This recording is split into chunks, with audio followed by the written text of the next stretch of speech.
So last time we just brief about the LTE. Let me just give it a quick look about LTE now. Okay, we discussed about LTE is a long-term evolution. 3GPP after 3GPP release 8 was the first time when LTE came in the market, and in 2009, in the year 2009, first LTE network was evolved, right? Almost by the end of 2009. Okay, so release 8 we discussed about all the releases day one. So release 8 was the first for time when we launched LTE. Right, launching LTE was based to overcome three drawbacks, or there were three major requirements to go for the LTE architecture or to go for the new evolution. Right, if I say the three limitations, or I say, okay,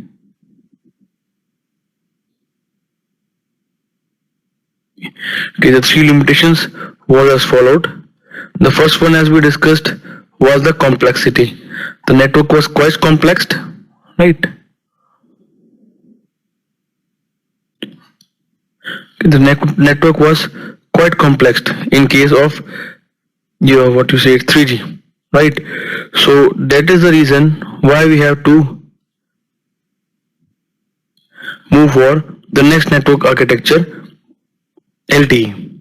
Okay, so because of high complexity, the another thing was latency.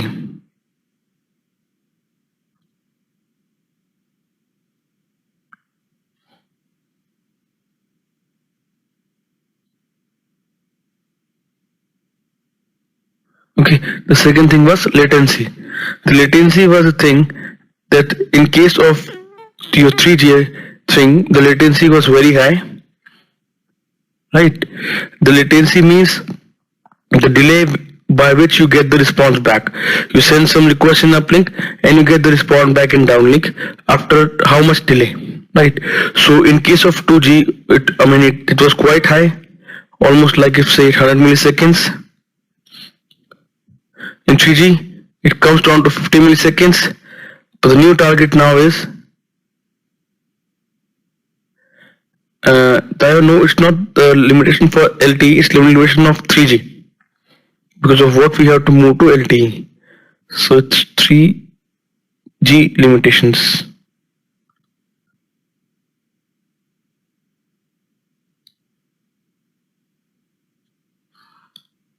Right. Okay.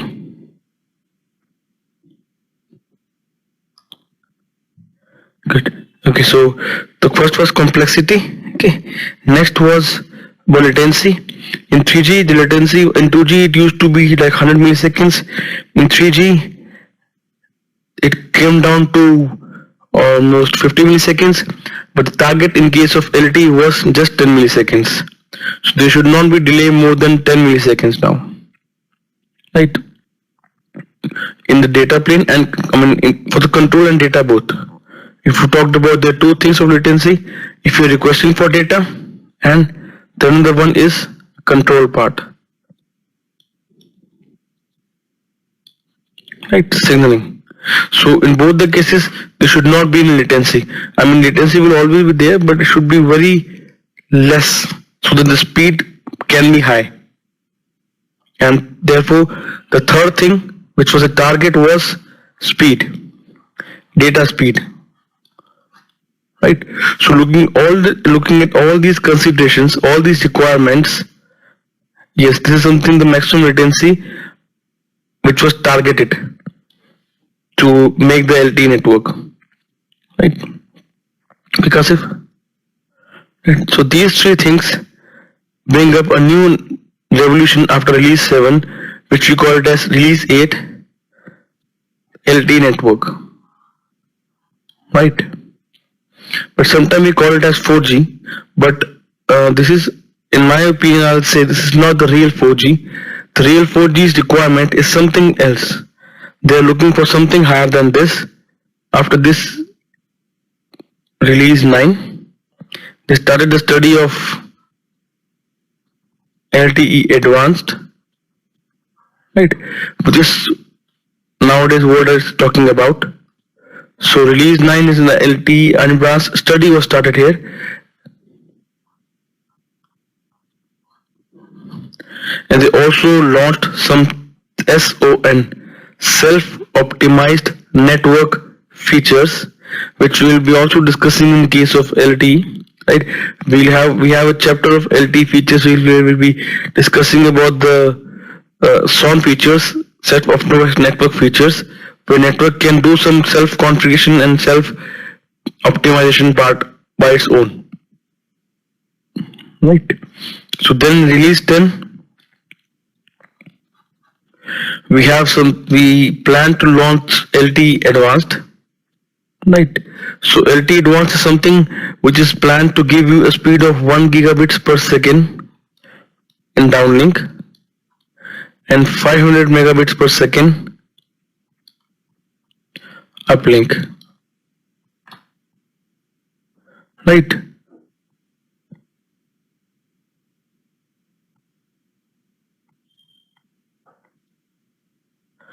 Okay. We also have something called release 11 with some more advanced configurations, and where we are talking about 3 gigabits per second in downlink and 1 gigabits per second in uplink. So what I'm trying to give you here is this is something we're going to study in LTE now. Right. In LTE we'll be studying about this in detail, release 8 in detail. Right. Then we'll study something about the SON features. We'll be discussing something about LTE Advanced as well, so as to give you a touch of what is going to come next, and also about something about release 11 as well. Right. So this is something we're going to discuss. So now first of all we'll start with the LTE thing, which we are working upon now. Right. After these three requirements, we get to have an architecture of LTE. As we all know, LTE's architecture is quite simplified, as the main focus is of now is just the packets. Right. So we discussed last time as well. There was two groups: LTE, SAE, long-term evolution, system architecture evolution. And these two groups make a new architecture, and the SE was responsible to make the core part, LTE was responsible to make the RF part of LTE. Both combine to make the network of LTE, what we call it as EPS now. Right. So first thing, before we start anything, we'll be discussing about the architecture. We'll be discussing about what is new what are the new nodes we have introduced in LTE, what is the functionalities of new nodes in LTE, right? So things like that we'll be discussing in the first chapter of LTE, right? But if I talked about the basic requirements, all the basic requirements of LTE was fulfilled, like complete network was ran IP based. Okay. So because of IP based complete network, evolved packet system. It's not switch, it's system.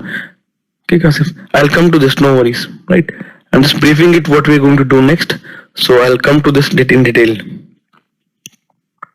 Okay.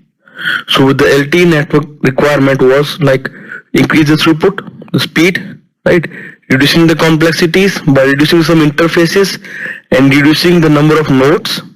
Okay, to reduce the latency, right? The three major the things we discussed.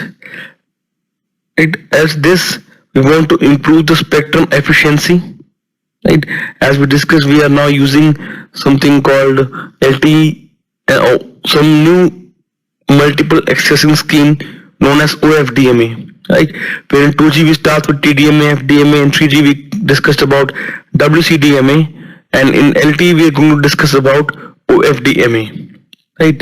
So OFDMA is something new that helps to increase the spectrum efficiency. How we are going to discuss this today. Along with this, we have a greater flexibility with frequency band usage, right? So okay, let me just list down these things so we don't forget this, right? So first three are the same requirements. complexity has been removed, throughput has been increased, latency has been decreased. Then we have IP network, complete IP network now. Right. Then after we have a good flexibility, then the same frequency can be refarmed. Right. So okay, OFDM is another thing.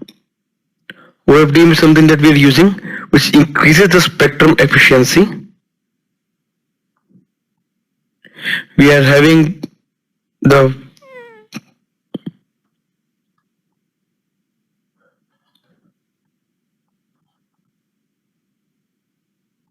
frequency refarming thing, that the network now is able to use the frequency band of 2G, 3G and LTE itself. So now we will be discussing, we are having total 40 bands, 40 frequency bands that can be used for the planning of LTE network. So we have wide range of network frequency available for in case of LTE, which you are having the constraint in case of 2G and 3G. Right. So now we have a complete new architecture for voice for data. There is no voice at all now.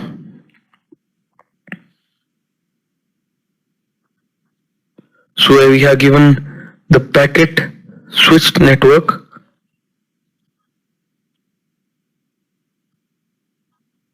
Right. We now don't have anything for circuit switch, but for voice we are doing the voice over on IP. So also for voice we have various types of options to support voice in case of LTE, but most commonly used is CSFB. VoLTE is still to come, but still we'll be discussing something about this, right? So CSFB circuit switch fallback. For the voice call we are falling back our services. I mean, somebody who makes the voice call he's using LTE network and he's making a voice call. So the call is fall back to the previous backward compatible networks like 3G or 2G, and for data he can still use the LTE network. Right. So we'll be discussing about CSFB flow as well. It's quite simple, not really complicated. Seems to be like VoLTE, voice over LTE is like the voice over IP. So voice will go now in the form of packets. Okay. So another new thing, we have the backward compatibility in this case with 3GPP network. Right. Like 2G and 3G. We also have the backward compatibility of LTE with non-3GPP networks like WiMAX or like CDMA 2000. Right. So in the network we also have interfaces which can connect our LTE network with non-3GPP specifications networks and with 3GPP specification networks. Okay. So these are a few features we have in LTE.